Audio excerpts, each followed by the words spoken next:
drink me my chocolate milk in the kitchen when like a lightning showed up. The glow of a mushroom cloud could be spotted up to 150 miles away. He knocked me to the ground. A month later, Jose and a playmate were riding on his father's ranch and heard another boom. I told my friend, it must be another test from the bomb. And he says, no, it's not a bomb. Look at the smoke coming out of the ground. It appeared to be coming from an avocado-shaped aircraft. This is an artist's rendering. All of a sudden, 3 little, I would say, kids got up of it. They were kind of sashaying and running around in circles. He says they resembled extraterrestrials he's since seen in the movies. They walk like us, but they look like a fire ant standing up. Jose and I recently met up at a favorite spot of his, the Griffith Park Observatory. Did you have any fear of these creatures? No, sir. They had crashed at my father's ranch, and they needed help.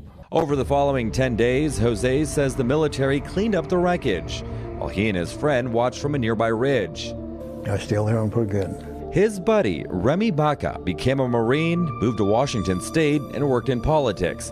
Jose moved to Rowland Heights and quietly raised a family. We had lost each other. The men were interviewed by investigative reporter and UFO researcher Paula Harris in 2012.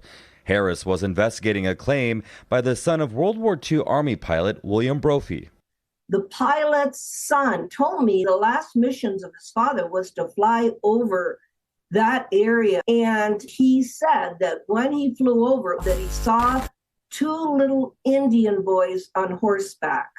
Harris believes those 2 boys were Jose and his friend. Though warned to stay away, they returned to their viewing ridge day after day. We were hiding behind cactuses. Jose says when soldiers took a break from cleanup, he and his friends entered the craft. The creatures were gone, but something else caught his eye.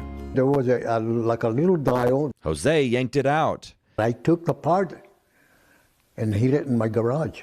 Chemical testing in 2015 by Frontier Analysis, based out of Ohio, revealed that the artifact was composed of aluminum mixed with silicon and copper. Now, that's a common metal mix found in engine parts. But the report went on to say that even though the isotopic ratios are terrestrial, an extraterrestrial source for the metals is not ruled out. No one knows what it is. What do you say to people who might think that you're crazy and the story is not true? Well, I've had a lot of people say that. It's actually very common to be called crazy. Jeffrey Kripal is a professor of religion at Houston's Rice University and founder of the campus's Archives of the Impossible. Kripal calls Jose an experiencer.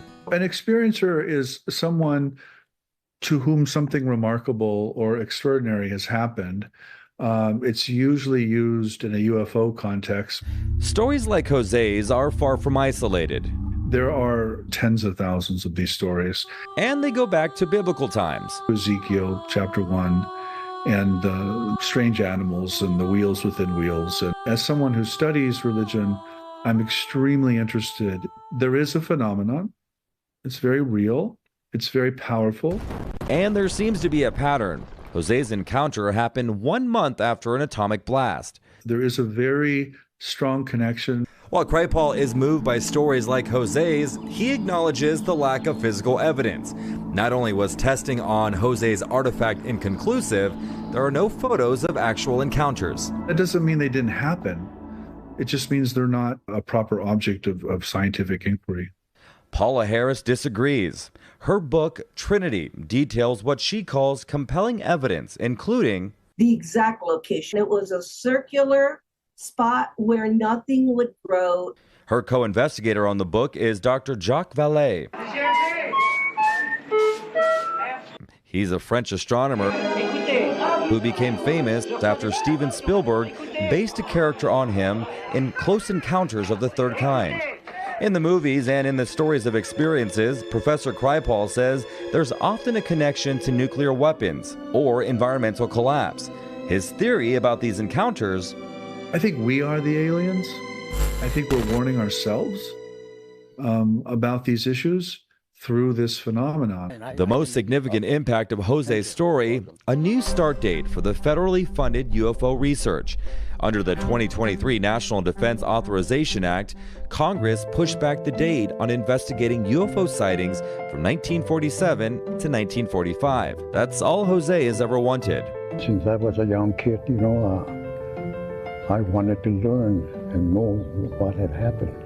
As he reflects on his childhood memory, Jose remains steadfast on this.